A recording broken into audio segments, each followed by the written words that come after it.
ഇപ്പോൾ ഈ സിനിമയുടെ കണ്ടന്റ് എന്ന് പറയുമ്പോൾ അന്ധവിശ്വാസങ്ങൾക്കും അനാചാരങ്ങൾക്കും എതിരെയാണ് ഈടെ ശബ്ദിക്കുന്നത്. ഇപ്പോൾ ആദ്യത്തെ സിനിമ തന്നെ ഇങ്ങനത്തെ ഒരു കണ്ടന്റ് തിരഞ്ഞെടുക്കാനുള്ള കാരണം എന്താണ്? അത് നല്ല ചോദ്യമാണ്. കാരണം എന്ന് പറഞ്ഞാൽ കണ്ടന്റുകൾ ഒരുപാടുണ്ടെങ്കിലും ഞാനും ബിനിഷാദും എൻ്റെ അടുത്തൊക്കെ ഇത് ചെയ്യണമെന്ന് ചോദിച്ച ആളാണ്. ഞാൻ പറഞ്ഞു ഇതാണ് ആദ്യം ചെയ്യേണ്ട സിനിമ.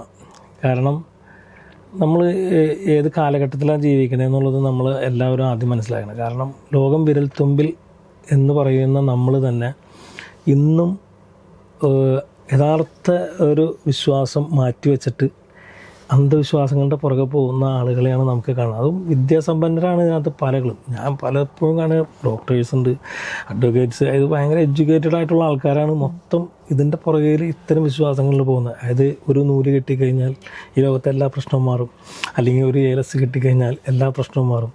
അപ്പോൾ യഥാർത്ഥ ദൈവം അവിടെ മുകളിൽ നിന്ന് ശരിക്കും ചിരിക്കായിരിക്കും.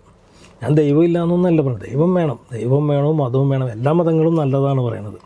പക്ഷേ ആൾ ദൈവങ്ങളുടെ പുറകെ പോകുന്ന, അല്ലെങ്കിൽ നമ്മൾ അന്ധവിശ്വാസങ്ങളുടെ പുറകെ പോകുമ്പോൾ, അനാചാരങ്ങളുടെ പുറകെ പോകുമ്പോൾ അതുകൊണ്ടുണ്ടാകുന്ന ഒരുപാട് നഷ്ടങ്ങളുണ്ട് കുടുംബങ്ങളിലും നമ്മുടെ വ്യക്തിപരമായ ജീവിതങ്ങളിലൊക്കെ. അതാണ് ഞാൻ ആ സിനിമ കൂടെ പ്രതിപാദിച്ചേക്കുന്നത്.